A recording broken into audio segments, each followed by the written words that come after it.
আমার কাছে মনে হয় সকালে উঠে রুমগুলো আগে সুন্দর করে গুছিয়ে পরিপাটি করে নিলে নিজের কাছে একটা আলাদা শান্তি লাগে, আর অন্যান্য কাজগুলো করতেও যেন ভালো লাগে। আসসালামু আলাইকুম, কেমন আছে সবাই? আশা করি সবাই ভালো আছো। আলহামদুলিল্লাহ, আমিও আল্লাহর রহমতে ভালো আছি। তো রোজ সকালে কিন্তু আমার একই কাজ থাকে। আমি 4টা বেডরুম, আমার ড্রয়িং, ডাইনিং প্রত্যেক দিন কিন্তু আমি এরকম ঝাড়ু হাতে দিয়ে সবগুলো পরিষ্কার করি, তারপরে ফার্নিচারগুলো সব মুছি। আর এই কাজগুলো না আমার নিজের হাতে গুছিয়ে করতে কিন্তু ভালো লাগে।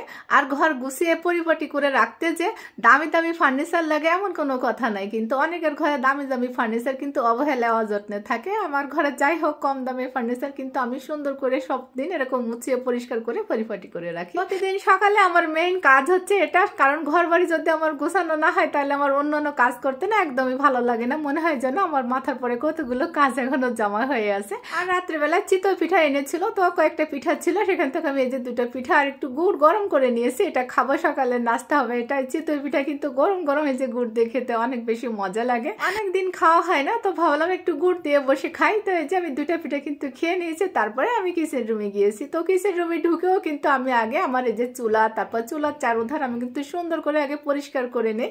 প্রতিদিন ভিডিওতে তো দেখানো হয় না, শুধু রান্নাটা দেখাই। তো সবাই ভাবে আমরা যে শুধু রান্না করি, তা না, আমরা কিন্তু সংসারের সব কাজকর্ম গুছিয়ে তারপরে না রান্নাটা করি। আর রান্নার ভিডিও করা কিন্তু অতটা সহজ না, অনেক কিছু পরিপাটি করে গুছিয়ে নিয়ে তারপরে কিন্তু রান্না করতে আসতে হয়। তো এই যে আমি সবকিছু গুছানো ছিল, তো আমি রান্নাটা কিন্তু বসিয়ে দিয়েছি। আর মাছ ম্যারিনেট করা ছিল, ওই মাছটা হচ্ছে রুই মাছ, তো আমি আগে ভেজে নিয়েছি।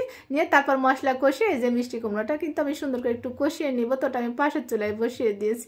আর সকালে না আমার চা খাওয়া হয়নি, একটু চা না খেলে যেন কেমন লাগতেছে। তো এই যে আমি ঝটপট করে একটু গরম পানি দিয়ে চা বানিয়ে নিয়েছি। আর একটু লেবু চা খাবো, একটু লেবু চেপে দিলাম। তো আমি চা খাবো আর বাকি রান্নাটা করবো। এই যে আমি চুলার একটা প্যান বসিয়ে দিয়েছি, আর এখানে আমি কাঁচামরিচ, রসুন আর পেঁয়াজটা একটু ভেজে নিব। আমি একটু ভর্তা করব, তো ভর্তাতে আমি এটা দিব।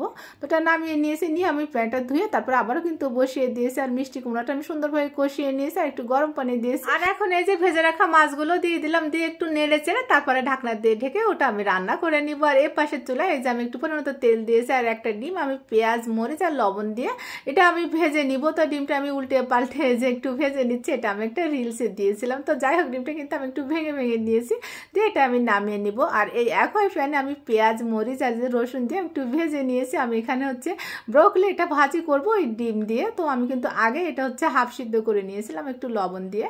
আর এই পর্যায়ে দেখো আমি একটু নেড়ে চেড়ে দিচ্ছি, দিয়ে তারপরে ঢাকনা দিয়ে ঢেকে দেবো। আর মিষ্টি কুমড়াটা কিন্তু চিংড়ি মাছ দিয়ে রান্না করলে বেশি মজা লাগে, তো আমি আজকে যে বুড়ো মাছ দিয়ে রান্না করলাম। আর আমি যখনই মিষ্টি কুমড়া রান্না করি তখনই কিন্তু একটু চিনি কিংবা গুড় দিই, আর একটু ধনিয়া পাতা কুচি দিলাম, দিয়ে যে নামিয়ে নিয়েছি। দেখো আমার মিষ্টি কুমড়া তরকারির ফাইনাল লুকটা। আর এদিকে এই যে ভাজিটাতে আমি এখন ডিম ভাজিটা দিয়ে দিলাম, দিয়ে নেড়ে চেড়ে একটু মিশিয়ে নিব। তো আমার ভাজিটা কিন্তু হয়ে গিয়েছে, আমি নামিয়ে নিব।